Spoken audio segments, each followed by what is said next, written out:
آج بات کریں گے ایک ایسے منفرد پھل کے بارے میں جو دیکھنے میں تو سیب اور ناشپاتی جیسا لگتا ہے۔ اس کا ذائقہ بھی خیر سیب اور ناشپاتی سے ملتا جلتا ہوتا ہے، کچھ کھٹا اور کچھ میٹھا، مگر اس کے فوائد ان دونوں سے کہیں بڑھ کے ہیں۔ یہ ہے بہی، جسے کوئنس فروٹ کہا جاتا ہے، ایک ایسا پھل جسے نبی مکرم صلی اللہ علیہ وسلم نے خود تناول فرمایا اور فرمایا یہ دل کو مضبوط کرتا ہے، اخلاق کو بہتر بناتا ہے اور طبیعت کو خوشگوار کر دیتا ہے۔ درخت پر پکنے کے بعد بڑی پیاری اس کی خوشبو ہوتی ہے، خوش ذائقہ بھی ہوتا ہے، لیکن کچھ کھردرا پن اس میں محسوس ہوتا ہے اور اس کی کھٹاس کی وجہ سے بھی لوگ عموماً اس کا مربع، جوس یا قہوہ بنا کر استعمال کرتے ہیں۔ یعنی پھل کو چھیل کر پیسز کاٹ کر اسے پانی میں ابال لیا جاتا ہے اور پھر چینی وغیرہ کی چاس میں پکا لیا جاتا ہے، مربع تیار۔ اسی طرح اسے گرائنڈ کر کے جوس پیا جاتا ہے۔ یہ زیادہ تر پنجاب کے بالائی علاقوں جیسے جہلم، چکوال، اٹک، راولپنڈی، اسلام آباد، خیبر پختونخوا کے بعض حصوں میں پایا جاتا ہے۔ اس کا موسم عمومی طور پہ ستمبر سے شروع ہوتا ہے اور جنوری تک رہتا ہے۔ آج کل آپ دیکھیں ماشاءاللہ پورا پکا ہوا تیار پھل ہے۔ اس پہ یہ جو ہلکی ہلکی برسی ہوتی ہے، جس طرح آڑو وغیرہ پہ، اسے آپ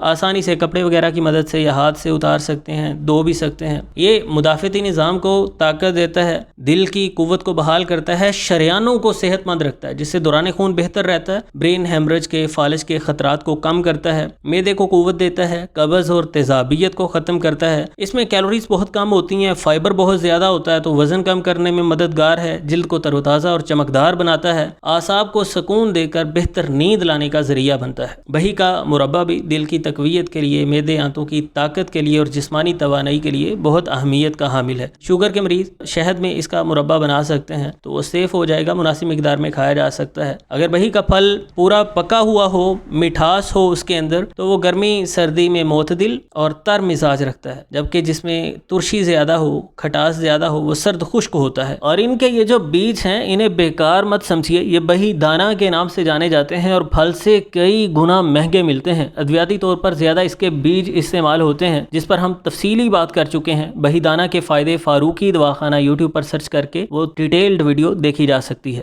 یہ بات کافی معروف ہے کہ بہی جنت کا پھل ہے، یا یہ کہ ہر نبی نے بہی کھایا ہے۔ روایت موجود تو ہیں مگر قابل اعتبار نہیں، ضعیف ہیں۔ البتہ یہ صحیح روایت ہے مسند احمد میں کہ نبی مکرم صلی اللہ علیہ وسلم نے فرمایا یہ کڑواہٹ کو، یعنی زبان کی کڑواہٹ کو دور کرتا ہے، اخلاق کو بہتر بناتا ہے اور دل کو خوش کرتا ہے۔ تو اگلی بار جب یہ زردی مائل خوشبودار پھل آپ کو بازار میں نظر آئے تو یاد رکھیں یہ وہی پھل ہے جسے ہمارے پیارے نبی صلی اللہ علیہ وسلم نے پسند فرمایا۔ آپ بہی کو کس شکل میں زیادہ پسند کرتے ہیں؟ مربع، قہوہ یا جوس، یا ایسے ہی بطور پھل کھانا؟ کمنٹ سیکشن میں ضرور بتائیے گا۔ ملتے ہیں انشاءاللہ نیکسٹ ویڈیو میں۔ اللہ حافظ۔